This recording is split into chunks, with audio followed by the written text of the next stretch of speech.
Hey, good morning, everyone, and welcome back for another daily devotion in John's Gospel. We are at John chapter 11. We're taking on the story of Jesus raising Lazarus from the dead, which is a fantastic story. You got to have this story in your back pocket. Just remember this story. Go back and read it over and over again, and maybe listen to these devotions over and over again, because the content here is just wonderful. In fact, as I studied for these devotions, I was just reminded of all the good stuff that's in here that I forget, even as I don't read these stories every day.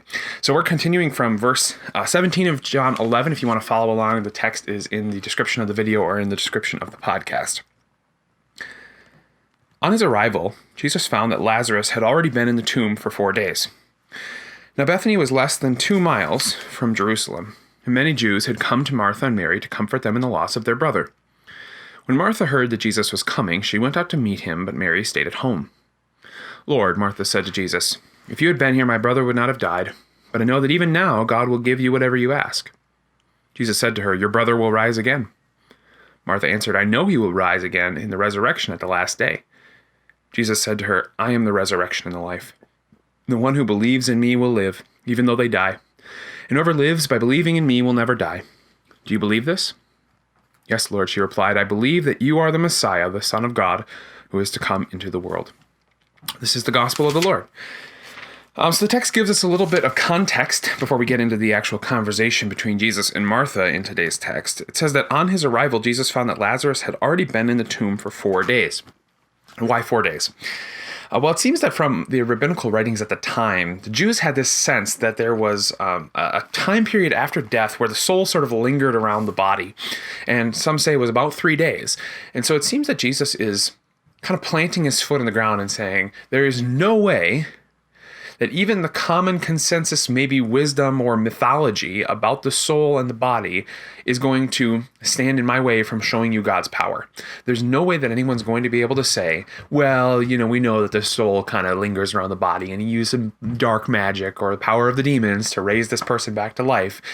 No, this is as dead can be, even by modern standards. And you have to put this in the context also of the other 2 resurrections that Jesus does. So you have the story of Jairus' daughter. Jesus raises this little girl who has just died, like literally right after she's died, only within a couple hours of her death, he raises her from the dead. And you also have the story of the widow's son at Nain, and that happens as his body is being carried out to the burial ground.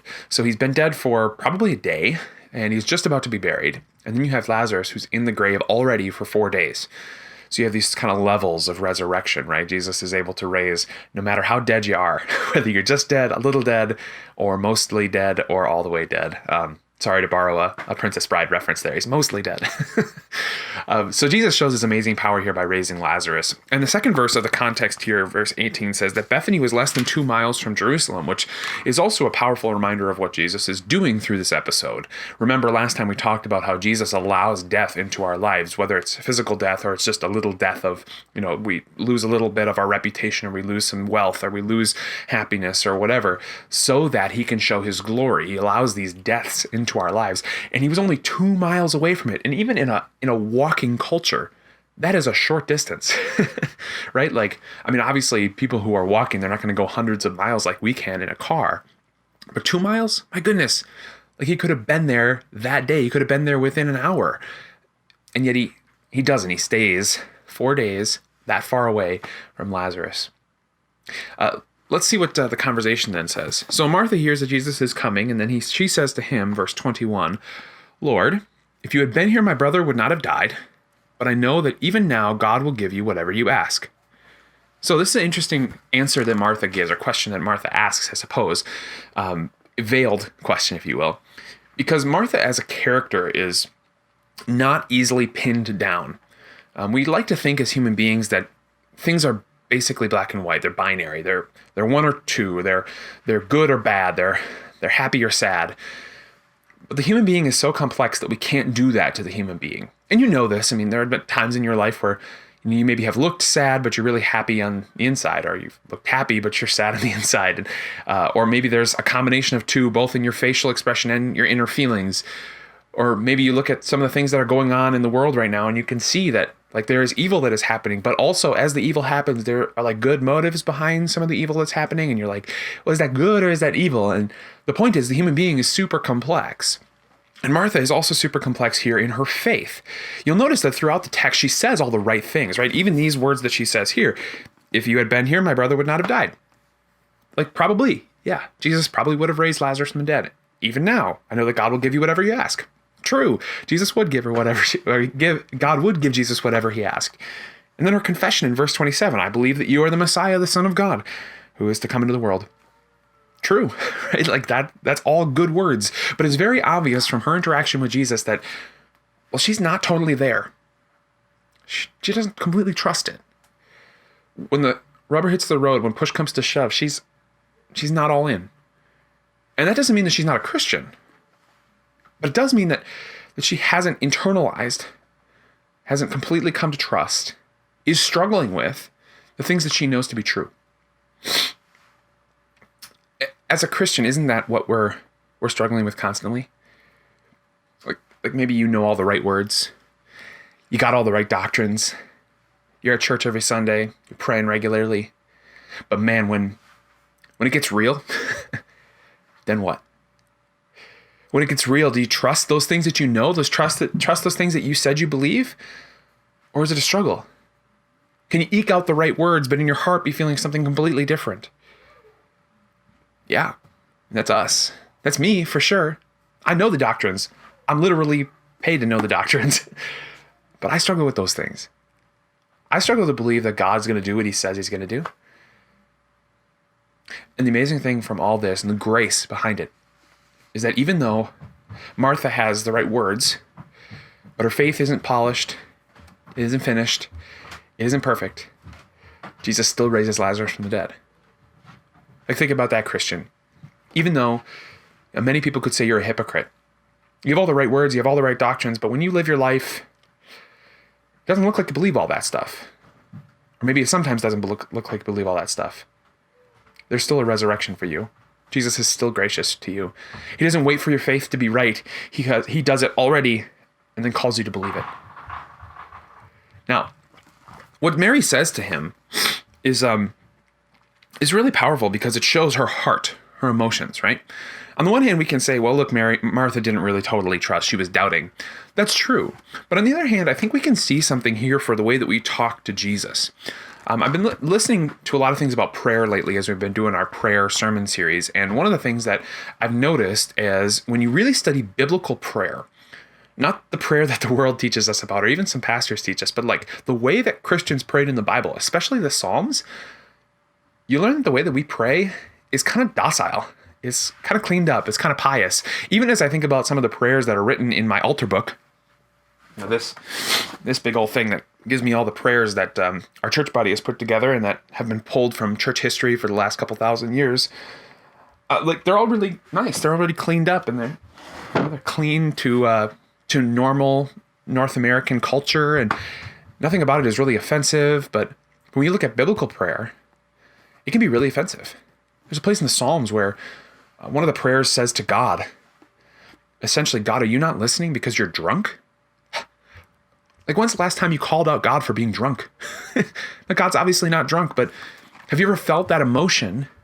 That it seems like God is so absent. He's so out there away from me. I can't even feel him. I don't know that he's here. It doesn't seem like he's active, that you've thought, you know what, God?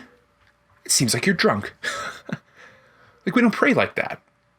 We're scared to pray like that, I think, because we've been trained to believe that prayer is this pious thing where we have to have the right words and sound nice. Prayer is a son coming to his father. For those of you who don't have a good relationship with your father, I'm sorry for that. Look at God and how he is a father to his children, especially in the Old Testament. That's the God that you can come to. But come to your father with an open heart, an honest dialogue. God, what is up? Why is this happening? But then as you do that, remember what God has said. One of the prayer things I listened to juxtaposed Moses' prayer with Abraham's prayer when it comes to God's destruction. So Abraham prays for that God would not destroy Sodom and Gomorrah. Maybe you remember the story from Genesis where God says, I'm going to destroy Sodom and Gomorrah. And Abraham says, what about 50 people that are righteous in the city? What about 20? What about 10? And God says, yeah, I'll relent. Of course, there doesn't end up being 10. And so he just destroys the city anyways. On the other hand, you have Moses, who says, God, do what you're going to do for the sake of your name. Not because they're righteous people in the city, but because your reputation is at stake. In other words, if you destroy your people who you brought out into the wilderness from Egypt, everyone's going to say about you, God, that, God, you just destroyed these people that you saved. They couldn't follow you. You weren't strong enough. You weren't good enough to them. So save them for the sake of your name. And the point that the author was making in this juxtaposition was, when we pray, let's hold God to his standard, not to our standard. And that's not to say that Abraham's prayer was not necessarily righteous, but what he was fundamentally doing was focusing on the human being. God, what about 10 righteous people?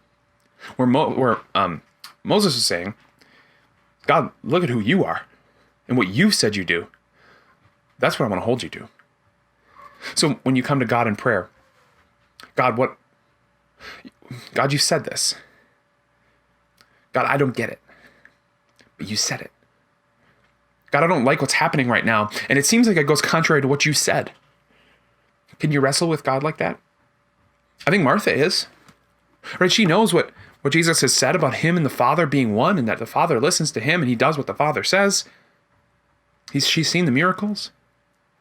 Jesus, you said. You did. But it sure seems like you didn't do it in my life. What's up with that?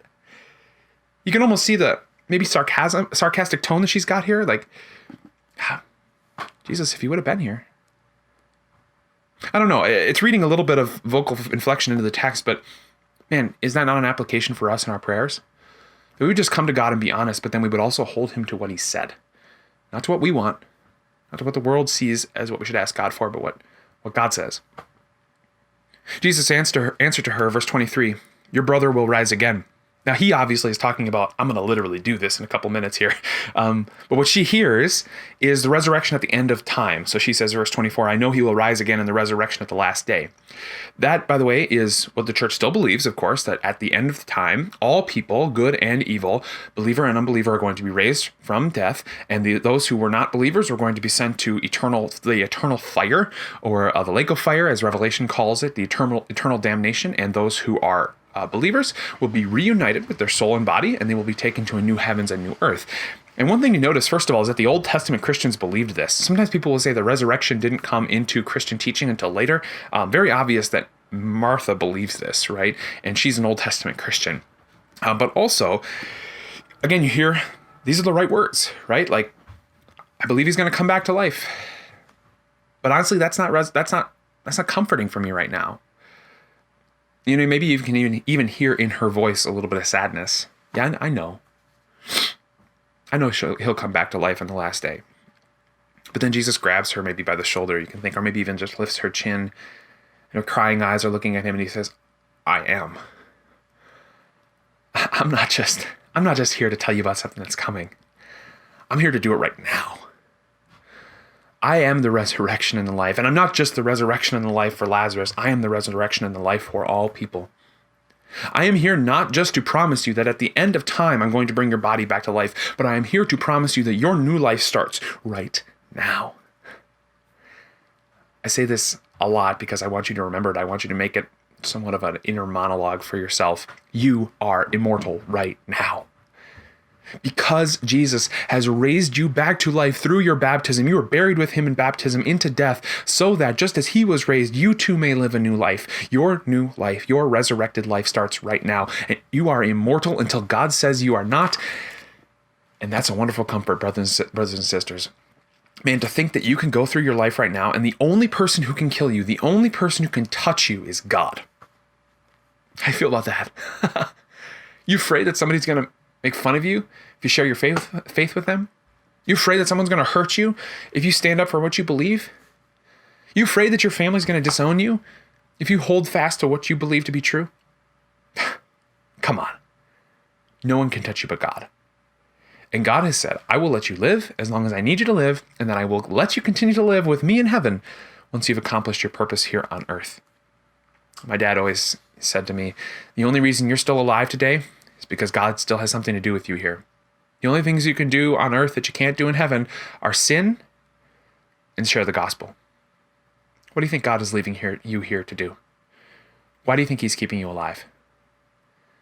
He is the resurrection and the life. He has resurrected you right now. Your life has already begun, and it will never end. That's what Jesus says, right? He says, I am the resurrection and the life. The one who believes in me will live, even though they die. And whoever lives by believing in me will never die. He asks, do you believe this? Yes, Lord, she says. I believe that you are the Messiah, the Son of God, who has come into the world. For those of us struggling with the doctrine of resurrection, that the out there comfort of the resurrection seems far away and nice, but not good for right now, remember Jesus is already active right now. Pray to him boldly and honestly. Hold him to his word. Whatever it is that you're struggling with, hear what he has to say and then hold him to it. That honors God. That's what Jesus calls us to do. And then trust that even though our faith may be weak and our prayers may be selfish, or we may not even pray at all, God will still perform a resurrection. He will still give us grace. Do you believe that? Good. God be praised for that. I'll see you next time. If you're watching on YouTube, make sure that you click on the links that are on the screen to see some other stuff that we're doing.